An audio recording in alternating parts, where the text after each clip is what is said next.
ug matamis man nga mayong gabi sa atuhang mga igsuon joining us via live streaming.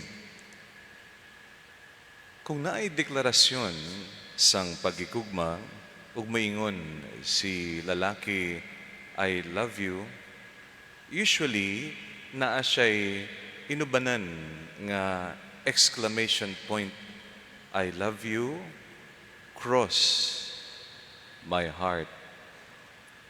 Now, I don't know kung uso pa na sa mga millennials, pero it's a classic declaration of love. Kaanindot kining gesture nga ang I love you inubanan in a unique and mysterious way. Dili lamang sa mga Kristiyanos, even non-Christians follow this expression, I love you, cross my heart. Karong gabi, let us allow the gospel nga ipahayag sa atuhanom, lamdagan ang atong una-una og kasing-kasing kung ngano man na ay deep connection ang true love ug ang cross. Kini sa dialogue ni Kristo with San Pedro o kining iyang pag-awhag nga kung matuod o tinuod kita nga followers niya, our love will include the cross. To go straight to the point, the ultimate validation of true love is the cross. Meaning, when I say I love you, I am willing to pay the cost even of suffering and laying down my life for your sake. Otherwise, ang I love you drawing lang. Mao na ang ingon sa mga pamatanon kanon. Kaning atong ebanghelyo, let us now see the Lord. The beginning verses, He informed His apostles that He will now go to Jerusalem to suffer at the hands of the elders. But He did not end there. He said, I will be crucified, I will die, but on the third day I will rise again. Practically here, Jesus is telling them of the Paschal mystery, the passion and death and the resurrection. So Jesus, in a nutshell, was saying, I love you, I love mankind according to the will of my Father, but to fulfill that love, I am going to embrace death on the cross for your sake. This is very important. Dinhi pa lamang ang problema, nagbuto na sa huna-huna ni San Pedro. That's why he pulled Jesus at the side. Tapos katong silang duha lamang, naingon siya, heaven forbid. Hinaot unta, dili na siya matabo, Lord, that you will suffer this way. Dili ko magtugot. So Peter was exclaiming as a human friend, very protective, but very shallow-minded. Unsa ang reaction ni Lord? Seemingly, kusog kaayo. No? Get behind me, Satan. Satanas, no, get out of my way. But here, this is very important. The word Satan here is translated as obstacle or stumbling block on the way. Very important that when Jesus called out Peter, it was not to condemn him. It was like the anguish of a friend.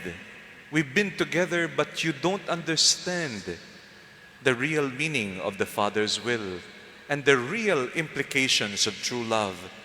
And so, Jesus was telling him, get behind me. Meaning, dili nga pahawa, but rather, your will and your thinking should follow the will and the thinking of God. That is why we will see in the next verse, your thoughts are not the thoughts of God. You are thinking not like God. And so Jesus rebuked him and told him, Peter, let go of that. Follow the will of God. Ang second reading, klaro kaayo that we should align our thoughts with the thoughts and the will of God. And here, Peter received the strong admonition.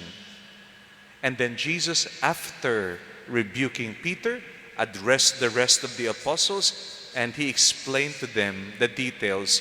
If you truly want to follow me, take up your cross. Kita nagapaminaw kini karon, pero if you have been pinning your hope on Jesus as Messiah to bring a kind of a revolution that will set Israel free, and you were hoping for some kind of a grand annihilation of the enemies, and then Jesus will be telling them, actually, ang plano sa mahal nga Diyos, true love, ang maluwas sa at kanatong tanan. Ug ang true love will include a passage to the cross. He even said, be willing to lose your life in order to gain eternal life. Now, if you are listening, this must have been very unnerving for the apostles. This must have, rattled their viewpoints and turned upside down ang kanilang mga plano. So Peter is not only the one who was thinking not aligned with the Father's will, even the apostles. Unsa ang indicator? Pagkahuman kining advice ang atong Ginoo to take up your cross, the verse there haunts me very strongly. And many of those who followed the Lord abandoned him since that time. When I read this particular verse, I'm always haunted by this because kini mga maayo nga mga tao ba, and they have followed the Lord. They actually pledged to follow the Lord. But at this point, when the Lord said true love involves the cross, then they would say, lahi na nga istorya, Lord. That's too much already, Lord. Pwede love lang ta, wala lang cross. Pwede lang declaration of sweet nothings, pero wala lang crucifixion. No usahay, daghan kitang conception of what it means to be a true apostle or follower of the Lord. At this point, the scripture is very clear. Many stopped following the Lord, and it must have broken the heart of the Lord and made him sad. Kana ba ingon ni Mother Teresa, Jesus, your gift to your friends is the cross. No wonder you have few friends. Kaysa tinuod lang, okay lang kung ingon kita, do you want to follow me? Yay! Okay, pero makadto kita sa cross. Naog ang kamot ba? Dalisod kayo mag-rise up na pisik kag enthusiastic. Kaysa tinuod lang human as we are, who would want to lose one's life? Who would want to freely choose the cross? Who would want to lose in order to gain? Lahi kaayo. This is the way of our human thinking. Self-preservation, we seek comfort, and this is not bad. I believe katong those who stopped following the Lord, they were not bad people. They were good people. But dili nila kaya mag-commit beyond sa ilang mahatag. They wanted, hangtod diha lang ang commitment kay Lord. Hangtod comfortable ako, Lord, I will follow you. Hangtod, easy lang, Lord, I will follow you. Pero pag-cross, that's a different story, Lord. Mga hinigugma, in the midst of this awkward silence and lacuna of conversation, here comes again another reckless voice. Yes, it's the same guy. The same guy who Jesus said, get behind me. Put your plans behind the plans of God. And yes, San Pedro nagtingog. And he said, to whom shall we go? You have the words of eternal life, and we have come to believe this.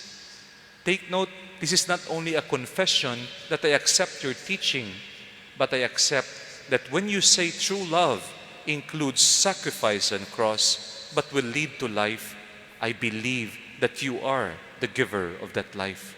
And so Peter is actually a kind of a mirror of the struggle to reject the demand of true love that involves sacrifice. But at the end, after Jesus explained, he was also the one who voiced out, sige Lord, lisod man, but for your sake and because I want to follow you, I'm going to say yes. You have the words of eternal life. And you know, Peter was also crucified upside down. He died by crucifixion like Jesus. Pero ingon niya, dili ko worthy. So ginpabaliskad lang niya because dili siya ko na worthy. What I'm trying to say, mga hinigog ba nga igsoon kay Kristo, mubalik na ako dito sa declaration of love. Ngano man na I cross my heart ang I love you, because the ultimate validation of true love is that we are willing to sacrifice for our beloved.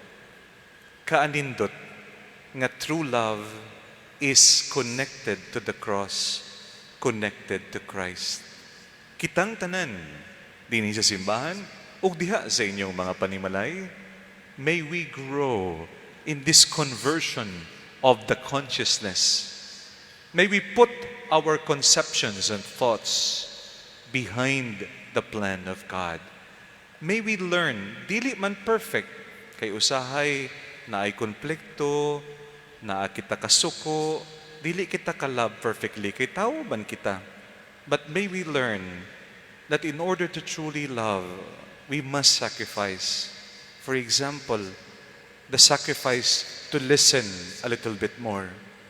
The sacrifice to forgive a little bit more.